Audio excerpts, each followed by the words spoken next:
Chapter 32. The Count of Mount Crease. If your army turns against you, it is over. So you must ensure this never happens. I would suggest sending some more rebellious soldiers somewhere to die, or somewhere they cannot conspire against you. Zvemik from Pritocheno Gerion Yotkla. Libretto by Josho Ivan Kechovit. Music by Tomik Vekjomikvit. Warnka. Most of the raid on Fort Pilk was disappointing. After a long and miserable climb up Mount Crease that took about a week, we reached the fort on the first day of the last gibbous. It was a huge, imposing structure with thick walls that looked very out of place against the white and grey of the snowy mountains. 2 dragons are posted outside the door in iron armor, looking even colder and more miserable than we did. We tried to sneak up on them and attacked, but when they noticed us, they looked relieved. "Oh no! A group of rebel marauders!" one yelled like a bad actor. "Yes! You to attack the fort! How terrible!"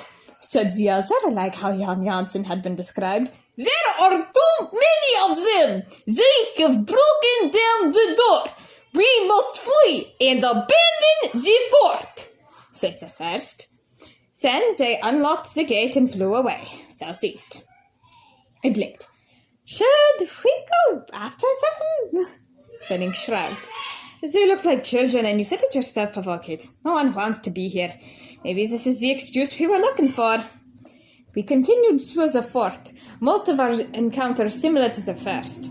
The soldiers, many of whom looked worryingly young, mostly rejoiced at the sight of us, yelled something about rebels forcing them to retreat, and then left.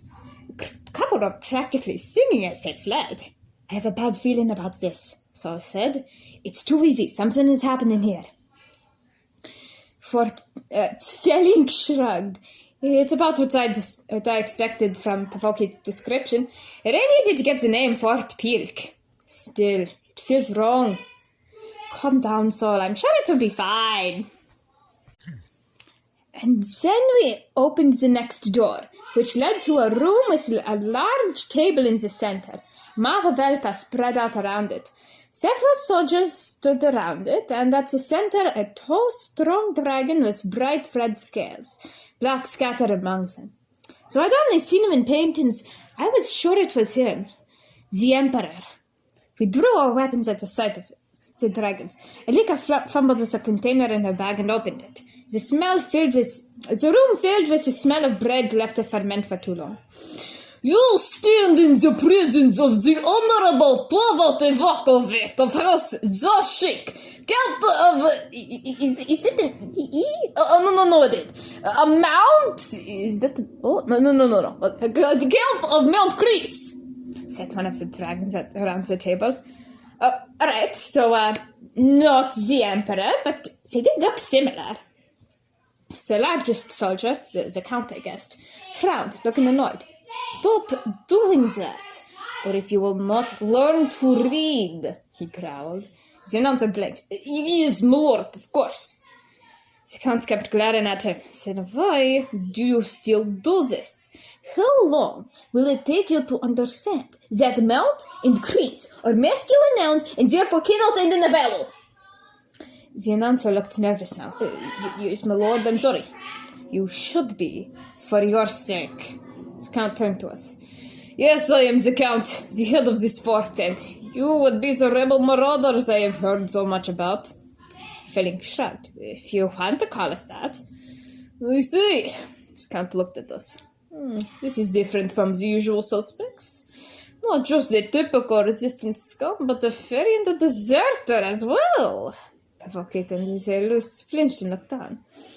"Well," the Count continued, "there are a few ways we could do this. One is very simple, but I highly doubt you will accept it.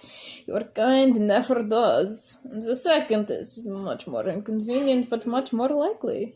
Either surrender yourselves to us, and we may spare your lives, or do not, and I will capture and kill you myself, or let the Emperor do it."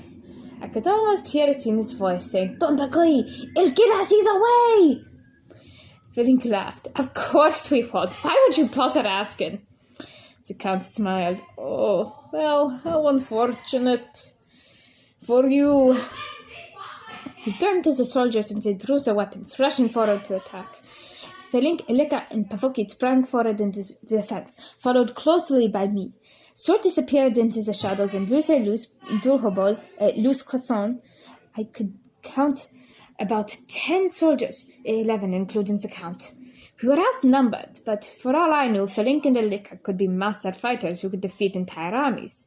Felink had his usual confident expression, but Ilika looked worried. But I didn't know whether this was because she was worried about us or doubted if we could win. Several of the soldiers, seeing little threat from Felink, Ilika, Luz or me, attacked Pavot, but the rest went for Luz and I. Ilika's bread dough leapt from its container onto the face of one of the soldiers. He yelped in alarm and clawed at his face, cursing and complaining about mages. It fell to the floor and she did the same to the other soldiers. They glared and turned on her, distracted from losing Luz. Meanwhile, Felink was helping me fight off a few soldiers. Well, he was mostly doing all the work. I was happy for his help, but it was a little annoying too. I was no helpless child. I could fight on my own. Felink, Ilika called, sounding worried.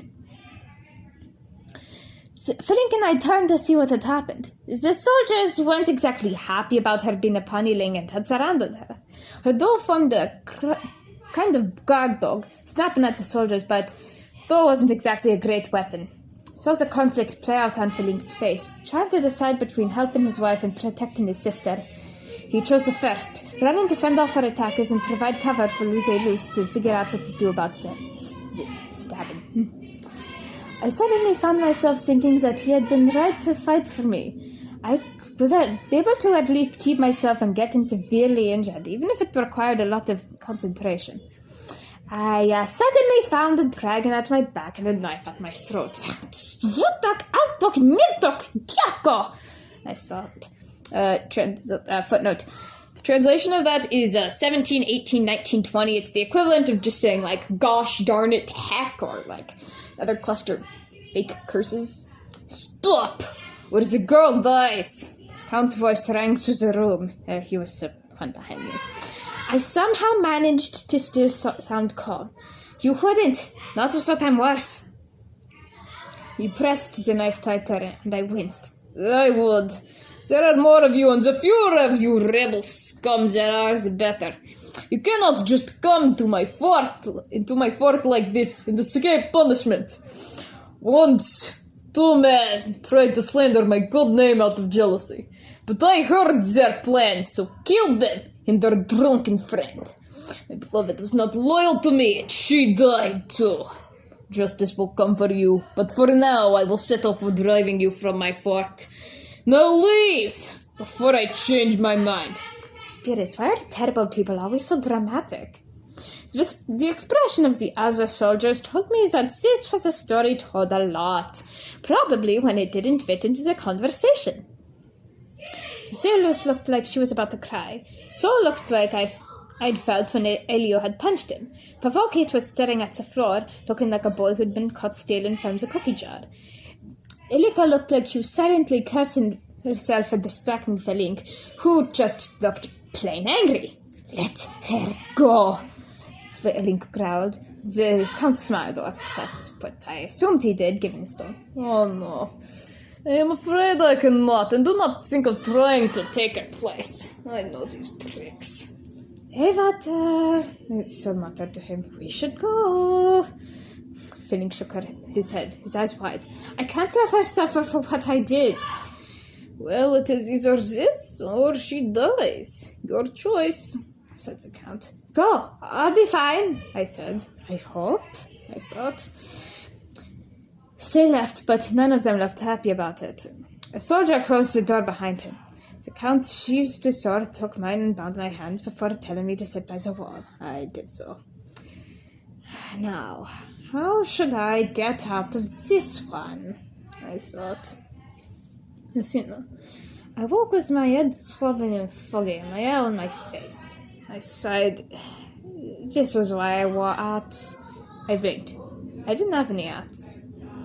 Really. I put one onto my face and sighed with relief as I felt my glasses out. Then sighed again as I realized I'd left fingerprints. Dirty glasses were almost as annoying to me as wet glasses. And then there was when you tried to clean them up and just ended up smudging them more, so everything looked more grey than it should. Probably one of the worst things about wearing glasses. I struggled to remember what had happened. I'd been going back to Alien's house when I'd been ambushed and kidnapped. Now I was in a dank, torchlit room. My first thought was that I was in some sort of dungeon, but it felt too open for that. Even so, I was worried. Anyone who felt the need for sneaking an ambush wasn't up to any good. I sat up and stretched, my vision clouding for a few seconds as I did so, cleaned my glasses and looked around. I was in a poorly made bunk bed, big enough to fit anything from a fairy to a naughty. In a room with other similar beds. I could hear distant sounds, ones of chilling and shutting, like a performance. No, not a performance. A sport. My mind filled with stories of underground gladiator arenas, some things that had, yes, been the subject of several good stories, but was some things that I had never wanted to experience, even now with my magic and archery skills. I stood and tried to lift my elytra and uncurl my wings, but found that alarmingly rope had been tied around my chest, preventing this from happening. So I sighed, picked up my skirts, and walked out of the room, hoping this would not get me into trouble more than I was already in. The room was connected to a large corridor with equally bad lighting, so that wasn't much of a hindrance, and fairies had good dark vision. As I walked, which is a much slower process than flying, the sound of chilling became louder until I reached 2 doors, but it was practically deafening. Now, as much as I wanted to cover one ear to listen to the noise, I had one arm in a splint, and the other was needed to hold up my skirts. I silently cursed whoever had done this. I walked up to the door, one of the doors, and found that, to my annoyance, I couldn't reach the doorknob. I silently cursed my parents for being short, and whoever had done this for preventing me from flying. I guess it wasn't just my parents' fault, though. Growing up during a war meant that the amount of food I'd eaten had slowly decreased as I grew older, culminating in the siege where we hadn't even been able to eat every day, let alone eat well. There had been several points where I hadn't cared who won, I just wanted the siege to end. Anyway, reaching the door took a lot of tiptoes, jumping, and eventually I just gave up and managed to reach it with magic, only to find that it was locked. I stomped in frustration and tried the other door, which was thankfully unlocked, and which I managed to reach easier than the other. Inside was a large group of mostly fairies and Vixor, but with some Natia and Arachne too. A few looked excited and engaged with whatever was happening, but most looked scared or miserable. A few tough-looking armored dragons was there too, so they did not exactly look like soldiers. Something less formal, more dirty and rounded. Criminals, then. The one closest to me grabbed my wrist, as well as he could with one arm and a splint. I grabbed in surprise and alarm as he tightly tied a length of rope around them and then shoved me forward. Several faces looked at me. Some had expressions of anticipation and bloodthirsty excitement. Most looked horrified. So whether that was about my age or the situation in general, I wasn't sure. Most of the people there, though, simply continued to watch, resigned and numb. The door closed behind me, trapping me inside. The dragon pointed to the front row of seats. Sit! I did, so I struggled to get into it. A young Napoleon woman with white fur and long sleeves was sitting next to me. Excuse me, Panosiyamia, where am I? I winced and glanced at the dragons. None of them reacted, thankfully. She smiled bitterly. Welcome to the definitely illegal, possibly a war crime, Colosseum of Ash, Repetia. Footnote, that is draconic for girl. I looked to whatever we were watching and found that I was too short to see over the railing. I stood on my chair and saw an Arachno and a Minotaur battling, surrounded by chilling and masked spectators. My heart sank. Sokonia was right. It was definitely illegal, and if this was some underground operation of the Emperor's, a breach of multiple honored conventions.